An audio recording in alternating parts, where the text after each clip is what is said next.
الحمد لله وكفى وسلام على عباده الذين اصطفى أما بعد.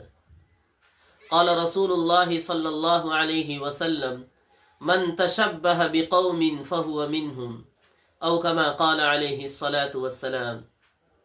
محترم ناظرین و سامعین، آج ہم ایک نہایت اہم اور حساس موضوع پر گفتگو کرنے جا رہے ہیں، اور وہ ہے مسلمانوں کا غیر مسلموں کی طرح تہوار منانا۔ آج ہم دیکھتے ہیں کہ کیک کاٹا جا رہا ہے، آتش بازی کی جا رہی ہے، مبارکبادیاں پیش کی جا رہی ہیں، اور ہیپی نیو ایئر کے پیغامات عام ہیں، حالانکہ یہ سب غیر مسلموں کے تہوار اور مذہبی شعار ہیں، ان کا اسلام سے کوئی تعلق نہیں۔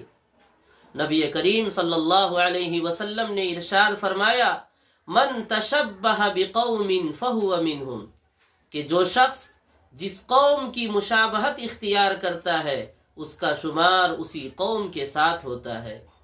یہ حدیث ہمیں آگاہ کرتی ہے کہ غیر قوم کے تہوار میں شریک ہونا، غیر قوم کی تہذیب کو اپنانا، اختیار کرنا، غیر قوموں کی مشابہت اختیار کرنا ہمارے ایمان کے لیے خطرہ ہو سکتا ہے۔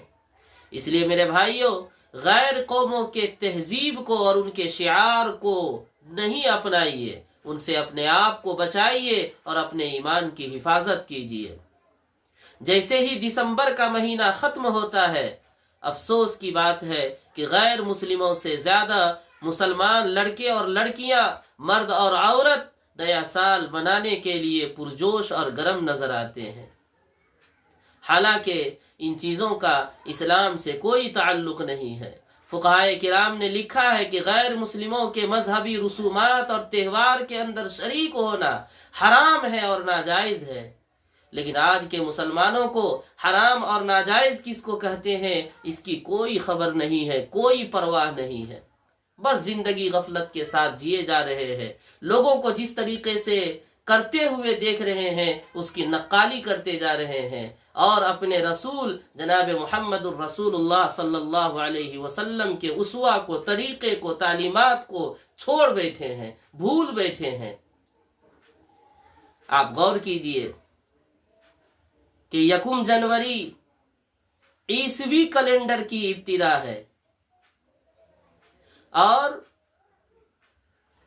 یہ جو عیسوی تاریخ ہے اس کا تعلق عیسائی تہذیب کے ساتھ ہے۔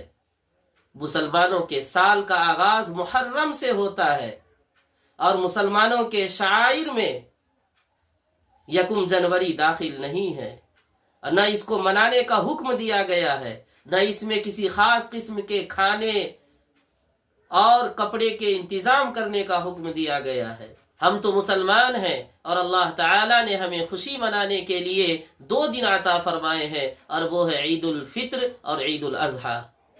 ان کے علاوہ کسی بھی دن کے اندر خاص طور پر اہتمام کرنا، کھانے پینے کا انتظام کرنا، اور اس دن کو خوشی کے ساتھ منانا، یہ سب کے سب غیر مسلموں کے تہذیب اور ان کے شعائر میں سے ہے، ان کی رسومات میں سے ہے، ان کے تہوار میں داخل ہے۔ اس لیے میرے بھائیوں، آپ غیر قوموں کی مشابہت اختیار کرنے سے خود بھی بچیے اور اپنے بچوں کو بھی بچائیے۔ اسلام ہمیں جو تعلیم دیتا ہے وہ اس بات کی تعلیم دیتا ہے کہ ہمارا ہر آنے والا دن محاسبے کے ساتھ گزرے، یہ سوچ اور فکر میں گزرے کہ ہم اللہ تعالیٰ کی اطاعت کریں، فرما برداری کریں، گزرے ہوئے دنوں پر ہم افسوس کریں کہ اے اللہ، یہ جو ایام ہماری زندگی کے گزر چکے ہیں اس کی جس طرح قدر کرنی چاہیے تھی ہم نے قدر نہیں کی۔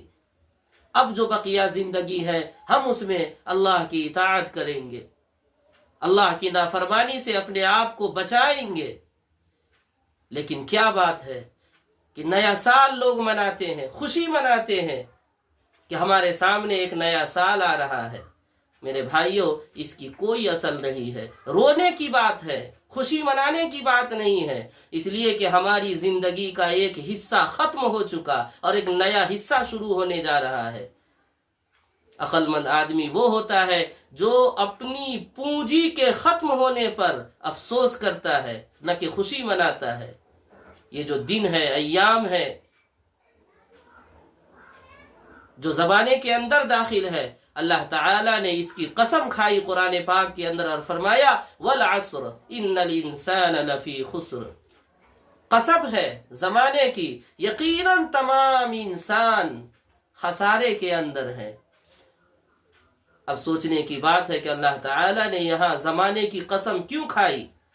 تو حالانکہ اللہ کو قسم کھانے کی کوئی ضرورت نہیں ہے، لیکن پھر بھی اللہ تعالیٰ نے ہمارے حال پر رحم فرماتے ہوئے زمانے کی قسم کھائی، اور یہ بات کہ میں جو بات کہنے جا رہا ہوں وہ انتہائی اہم ہے، اور فرمایا ان الانسان لفی خسر، تمام انسان خسارے میں ہیں۔ اس لیے کہ ہر انسان کی ایک ہی حقیقت ہے، اور وہ ہے موت۔ ہر کسی کو موت کا سامنا کرنا ہے۔ ہماری زندگی گزر رہی ہے، ہم آگے بڑھ رہے ہیں اپنی زندگی میں، اور موت ہمارا پیچھا کر رہی ہے۔ ہمیں اور آپ کو ایک دن اس دنیا کو چھوڑنا ہے، بالآخر ہمارا جو انجام ہوگا وہ نقصان اور خسارہ ہے۔ اسی لیے قرآن نے فرمایا ان الانسان لفی خسر، تمام انسان خسارے میں ہے، نقصان میں ہے۔